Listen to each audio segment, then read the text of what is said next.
గంగాదేవి ఎలా జన్మించిందో మీకు తెలుసా? గంగాదేవి అహంకారాన్ని శివుడు ఎలా అణిచివేశాడో మీకు తెలుసా? గంగాదేవి పార్వతీదేవి గారి అక్క అని మీకు తెలుసా? గంగాదేవి భూమి మీదకి ఎలా వచ్చిందో మీకు తెలుసా? గంగాదేవి తల్లిదండ్రులు ఎవరో మీకు తెలుసా? గంగా నీటిలో మునిగితే పాపాలు అన్నీ తొలగిపోతాయి, కానీ ఆ తరువాత ఆ పాపాలన్నీ ఎక్కడికి వెళతాయో మీకు తెలుసా? ఇవన్నీ ఈ రోజు వీడియోలో వివరంగా తెలుసుకుందాం. ఈ ఒక్క వీడియో చూస్తే గంగాదేవి పూర్తి చరిత్ర మీకు అర్థమైపోతుంది. ప్రతి ఒక్కరూ మిస్ అవ్వకుండా ఈ వీడియో చివరి వరకు చూడండి. కొన్ని కోట్ల సంవత్సరాల ముందు సత్యయుగంలో హిమాలయ పర్వతాలకి రాజు హిమవంతుడు. ఇతనికి మేరు పర్వతానికి రాణి అయిన మేనవతితో వివాహం జరుగుతుంది. వీరికి ఇద్దరు ఆడపిల్లలు జన్మిస్తారు. ఒకరేమో గంగాదేవి, ఇంకొకరేమో పార్వతీదేవి. వీరు ఇద్దరు చూడటానికి అప్సరసలలాగా ఎంతో అందముగా ఉంటారు. గంగాదేవి ఒంటి నుండి దివ్యమైన నీరు వస్తూ ఉంటుంది. ఆ నీరు నేల మీద పడుతుంటే బంజర భూమి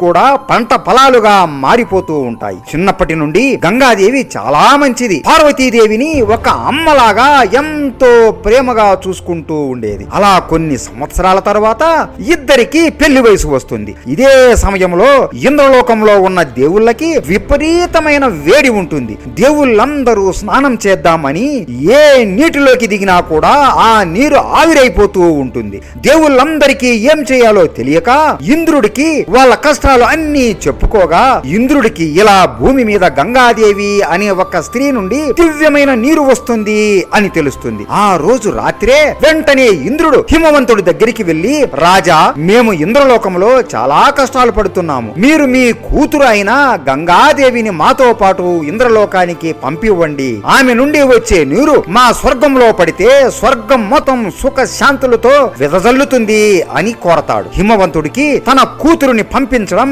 అస్సలు ఇష్టం ఉండదు. నాకు ఇష్టం లేదు అని ఇంద్రుడికి ఎంత చెప్పినా కూడా ఇంద్రుడు వేడుకుంటూ ఉంటాడు. ఇదంతా గంగాదేవి ద్వారం బయట నుండి వింటూ ఉంటుంది. ఆమె కళ్ళల్లో నీరు పెట్టుకుంటూ లోపలికి వచ్చి, నా గురించి మీరు ఇద్దరు వాదించుకోకండి. ఈ లోకరక్షణ కోసం నేను ఇంద్రుడితో పాటు స్వర్గానికి వెళతాను, కానీ ఒక షరతు అని అంటుంది. ఇంద్రుడు నమస్కరించి, చెప్పు గంగా, నువ్వు ఏమి అడిగినా మేము ఇవ్వడానికి సిద్ధంగా ఉన్నాము అని అంటాడు. గంగాదేవి నమస్కరించి, నేను ఈ మనిషి శరీరంలో మీతో రాలేను. నేను ఇప్పుడు అంతర్ధానం అయిపోయి విష్ణువు నుండి జన్మిస్తాను. అప్పుడు మీరు నన్ను తీసుకుని వెళ్ళండి అని అంటుంది. అది వినగానే పార్వతీదేవి భోరున ఏడుస్తూ, అక్కా, నన్ను వదిలి వెళ్ళిపోతున్నావా?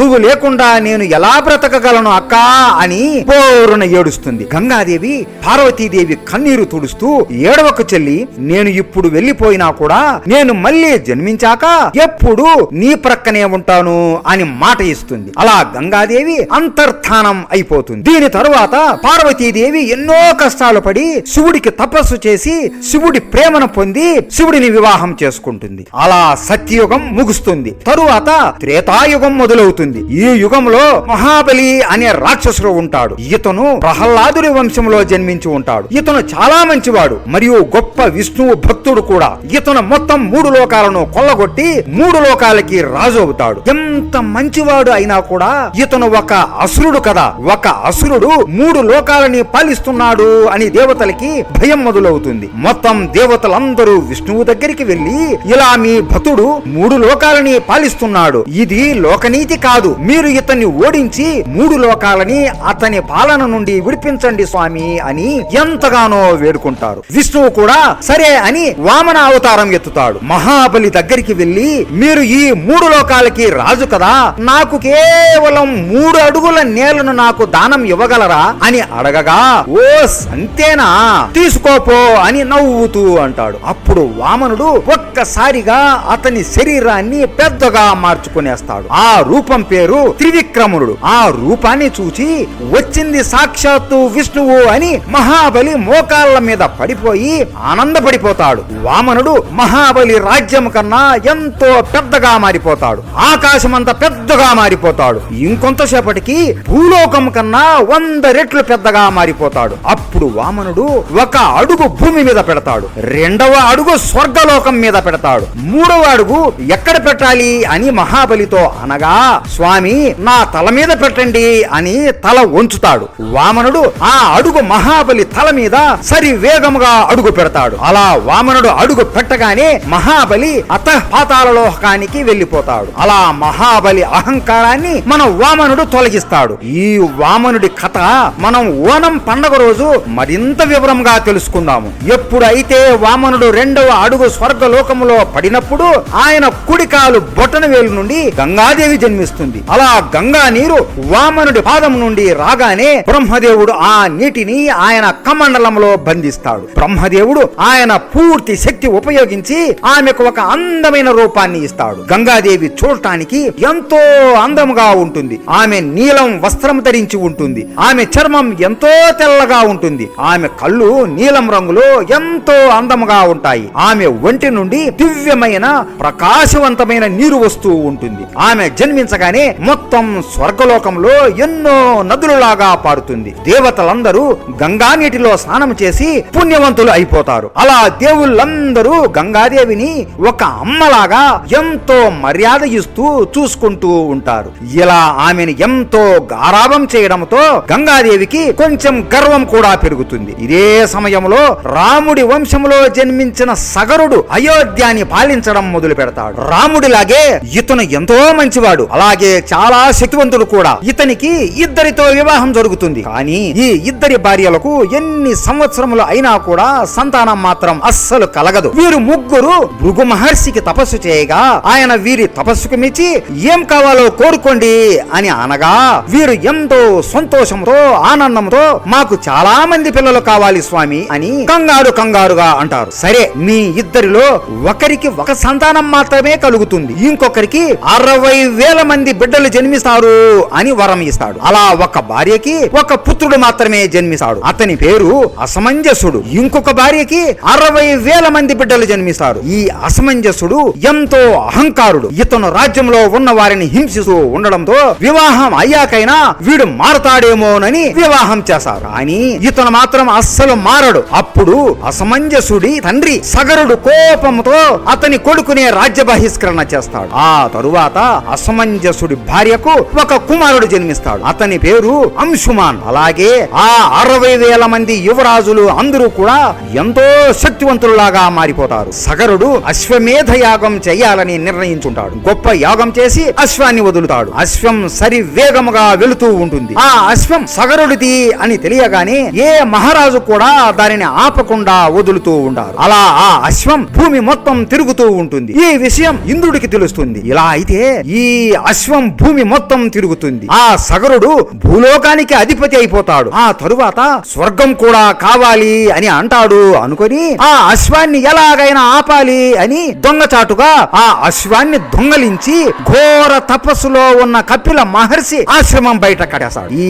కపిల మహర్షి కొన్ని వందల సంవత్సరాల నుండి తపస్సులో మునిగిపోయి ఉన్నాడు. సగరుడికి అశ్వం ఏమైందో అస్సలు అర్థమవ్వదు. అతని 60,000 మంది కుమారులను పిలిచి మన అశ్వాన్ని ఎవరో దొంగలించారు, ఎలాగైనా మీరు అశ్వాన్ని వెతికి అశ్వమేధ యజ్ఞం ముగించండి అని ఆజ్ఞాపిస్తాడు. మొత్తం 60,000 మంది యువరాజులు అశ్వం కోసం వెతుకుతూ ఉంటారు. కానీ వాళ్ళకి ఎక్కడ చూసినా అశ్వం మాత్రం కనపడదు. వీళ్ళు వెతుకుతూ వాళ్ళ కంటికి కనపడే మనుషులను మరియు జంతువులను చంపుతూ ఉంటారు. అలా వీళ్ళందరూ ఎన్నో పాపాలు ఘోరాలు చేసేశారు. చివరికి కపిలముని ఆశ్రమంలో ఒక గుర్రం చూశాను అని ఒక ఆవు చెబుతుంది. వీళ్ళు ఆ ఆవుని మరియు దాని దూడని కూడా క్రూరంగా చంపేసి ఆశ్రమం దగ్గరికి వస్తారు. వాళ్ళకి అశ్వం కనబడుతుంది. అలాగే దాని పక్కన కపిలముని కూర్చొని తపస్సు చేయడం చూస్తారు.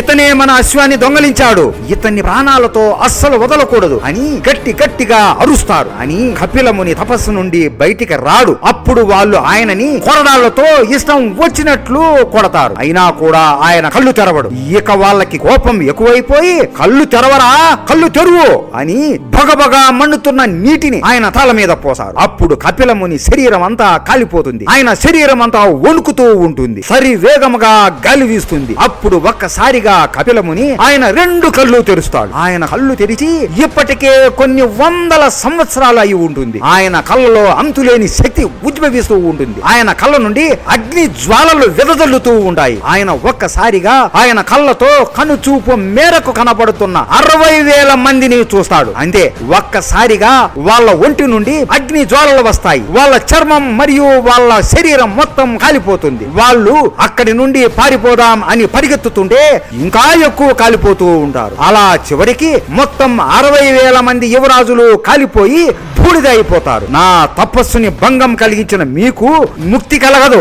మీరు ఎన్నెన్నో పాపాలు చేశారు, అందుకే మీరు దిక్కులేని చావు చచ్చారు. మీ ఆత్మలు అటు స్వర్గానికి వెళ్ళలేవు, అలాగని భూమి మీద కూడా ఉండలేవు. మీకు ఇంకొక జన్మ కూడా లేకుండా ఇలాగే ఇక్కడ నుండి ఎక్కడికి వెళ్ళలేక కుమిలి కుమిలి చావండి అని చెప్పిస్తాడు. అలా 60,000 మంది యువరాజులు చనిపోయారు అని సగరుడికి తెలియగానే అతని గుండె పగిలిపోతుంది. వెంటనే సగరుడు ఆ చోటుకు వచ్చి కపిలముని కాళ్ళ మీద పడి వేడుకుంటాడు. కపిల మహర్షి అప్పటికీ కూడా అతని కోపం తగ్గించుకోకుండా వీరు చేసిన పాపాలకి ఇలా జరిగి తీరాల్సిందే, వీళ్ళకి మోక్షం కలగాలి అంటే స్వర్గంలో ప్రవహిస్తున్న గంగాదేవి భూమి మీద ప్రవహించాలి, కానీ అది అసంభవం. నువ్వు వీళ్ళని మరిచిపోయి నీ బ్రతుకు నువ్వు బ్రతుకోపో అని అక్కడి నుండి వెళ్ళిపోతాడు. అంటే నా కుమారులకు మోక్షం కలిగించాలి అంటే గంగాదేవి స్వర్గం దిగి భూలోకానికి రపించాలి అని అనుకుంటాడు. ఆ రోజు నుండి ఎంతో కఠోరమైన తపస్సు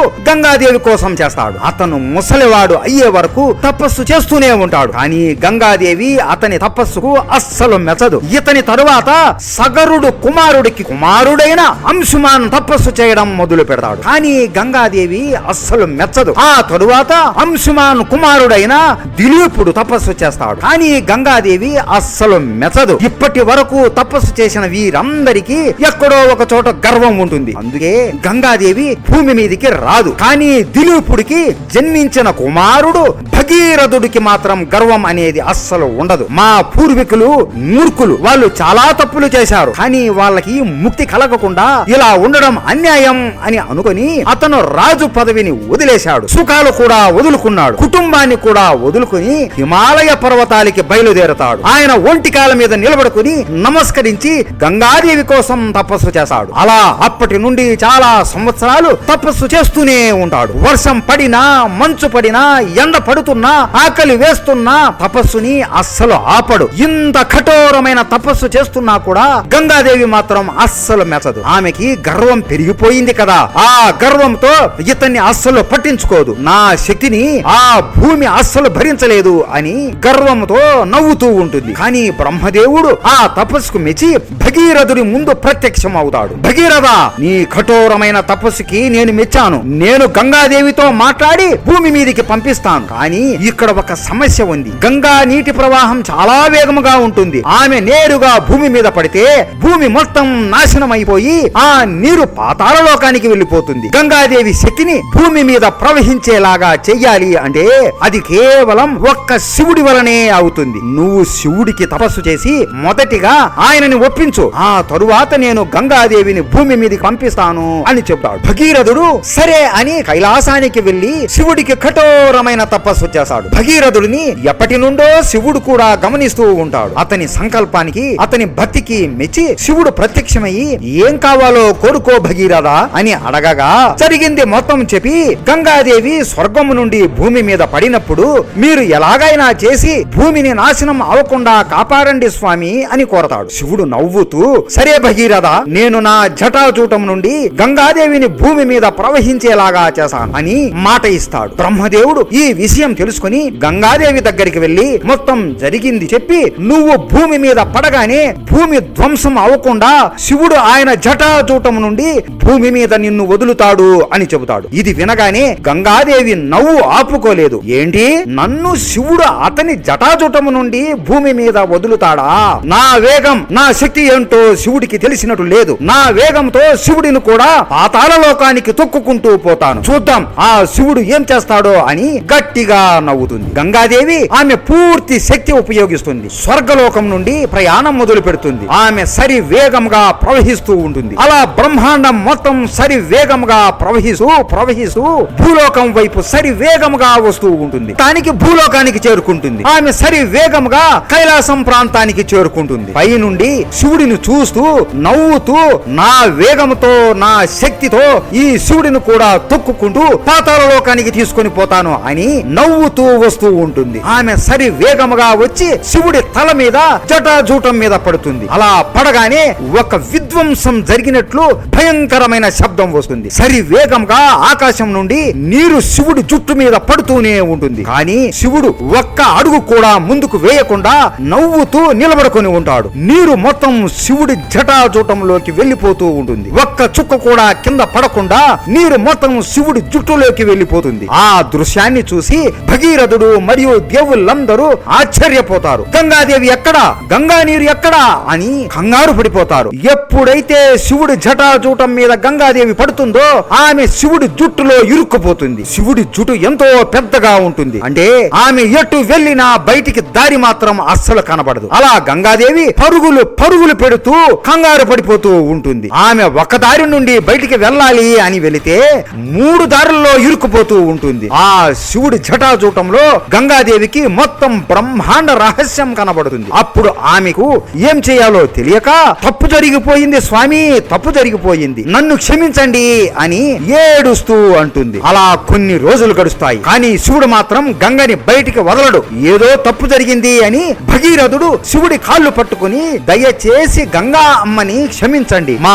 పూర్వీకులు చాలా సంవత్సరాల నుండి ముక్తి కోసం ఎదురు చూస్తున్నారు, దయచేసి గంగా అమ్మని వదలండి అని వేడుకుంటాడు. శివుడు నవ్వుతూ ఆయన జటాజూటాన్ని పట్టుకొని, ఏం గంగా, నీ అహంకారం ఇప్పటికైనా తగ్గిందా అని ఆయన జటాజూటం నుండి గంగాదేవిని బయటికి విడుదల చేస్తాడు. శివుడి జుట్టు నుండి మొదటిగా గంగాదేవి బయటికి వస్తుంది. ఇప్పుడు ఆమె ఎంతో శాంతిగా ఉంటుంది. ఆమె అహంకారం అంతా తొలగిపోయి ఉంటుంది. గంగాదేవి మోకాళ్ళ మీద పడిపోయి నమస్కరించి, స్వామి నన్ను క్షమించండి, నాకు అహంకారం ఎక్కువైపోయి ఎలా ఆలోచించానో ఏమి ఆలోచించానో కూడా నాకే తెలియదు. మీ జటాజూటంలో ఉన్నప్పుడు నాకు జ్ఞానోదయం అయింది స్వామి, నన్ను క్షమించండి, ఇక నుండి ఎప్పటికీ మీ జటాజూటం మీద పెట్టుకోండి, నేను ఎప్పటికీ మీ తల మీదనే ఉండాలి అని అనుకుంటున్నాను అని కోరుతుంది. శివుడు నవ్వుతూ, నువ్వు నా పార్వతి అకవి, అంటే నాకు వదినవి, నిన్ను నా తల మీద పెట్టుకోవడంలో నాకు ఏమీ అభ్యంతరం లేదు అని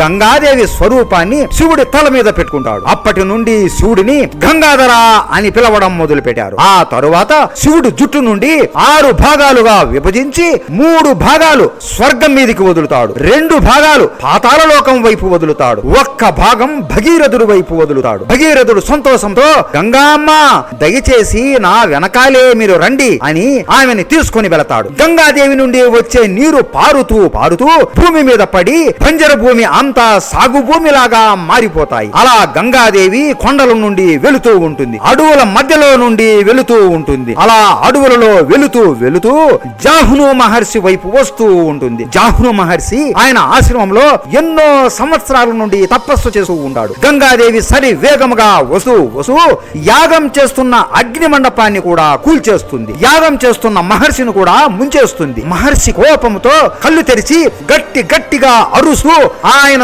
నోరుని పెద్దగా తెరుస్తాడు. ఆయన నోటితో గంగాదేవిని మరియు మొత్తం గంగా నీటిని మృంగేస్తాడు. గంగాదేవి విష్ణు పాదము నుండి వచ్చి, బ్రహ్మదేవుడి కమండలం నుండి వచ్చి, స్వర్గం నుండి వచ్చి, శివుడి జటాజూటం నుండి వచ్చి చివరికి జాహ్ను మహర్షి కడుపులోకి వెళ్లిపోయింది. భగీరథుడు వెనక్కి తిరిగి చూడగా గంగాదేవి ఉండదు, మరియు గంగా నీరు ఒక్క చుక్క కూడా కనబడదు. అయ్యో మళ్ళీ ఏం జరిగింది అని గంగాదేవిని వెతుకుంటూ జాహ్ను మహర్షి ఆశ్రమానికి వస్తాడు. జరిగింది మొత్తం తెలుసుకొని భగీరథుడు సాష్టాంగ నమస్కారం చేసి, స్వామి తప్పు జరిగింది, దయచేసి గంగాదేవిని బయటికి వదలండి, నేను ఎంతో కష్టపడి గంగాదేవిని భూమి మీదికి రప్పించాను, కొన్ని వేల ఆత్మలు ముక్తి కోసం ఎదురు చూస్తున్నాయి అని ఎంతగానో ప్రాధేయపడి వేడుకుంటాడు. జాహ్ను మహర్షి భగీరథుడి కళ్ళు చూసి అతను ఎంత కష్టపడ్డాడో కనబడుతుంది. అప్పుడు మహర్షి శాంతించి ఆయన చూపుడు వేలిని ఆయన చెవి మీద పెడతాడు. వెంటనే ఆయన చెవి నుండి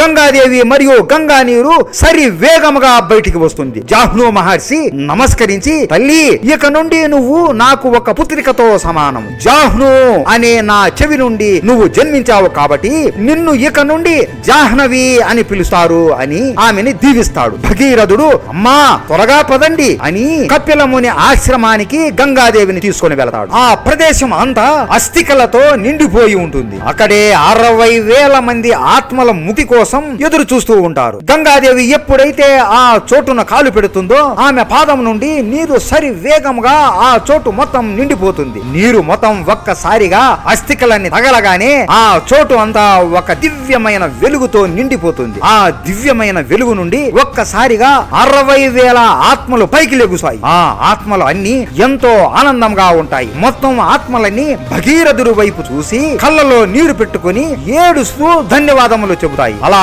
ఒక్కసారిగా ఆత్మలు అన్ని ఆకాశంలోకి వెళ్లిపోతాయి. మొత్తం 60,000 ఆత్మలు అన్ని స్వర్గలోకానికి చేరుకుంటాయి. ఆ తరువాత ఆ దృశ్యాన్ని చూసి భగీరథుడు సంతోషం మరియు బాధతో గట్టిగా ఏడ్చేస్తాడు. గంగాదేవి భగీరథుడి తల మీద చెయ్యి పెట్టి, ఏడవకు భగీరథ, ఆత్మలకి మోక్షం కలిగించడంలో ఇంత ఆనందం కలుగుతుందని ఇప్పుడే నాకు అర్థమయ్యింది. ఈ దృశ్యాన్ని చూసి నా మనసు ఎంతో ఆనందంతో నిండిపోయింది. మొత్తానికి నువ్వు అనుకున్నది చేశావు భగీరథ. నేను ఇక స్వర్గానికి వెళతాను అని వెళుతుండగా, అమ్మా, కేవలం ఈ 60,000 మంది పాపాలని కడిగి మోక్షం ఇస్తేనే మీకు ఇంత ఆనందం కలిగితే ఈ భూమి మీద ఎంతో మంది ప్రజలు వారికి తెలుసో తెలియకో పాపాలు చేస్తూ ఉంటారు. వాళ్ళందరి పాపాలని క్షమించి వాళ్ళకి మోక్షం కలిగిస్తే మీకు ఇంకా ఎంత ఆనందం కలుగుతుందో ఆలోచించండి అమ్మా అని అనగా, ఆ మాట వినగానే గంగాదేవి ఆనందంతో కళ్ళలో నుండి నీరు కారిపోతాయి. నువ్వు చెప్పింది కూడా నిజమే భగీరథ,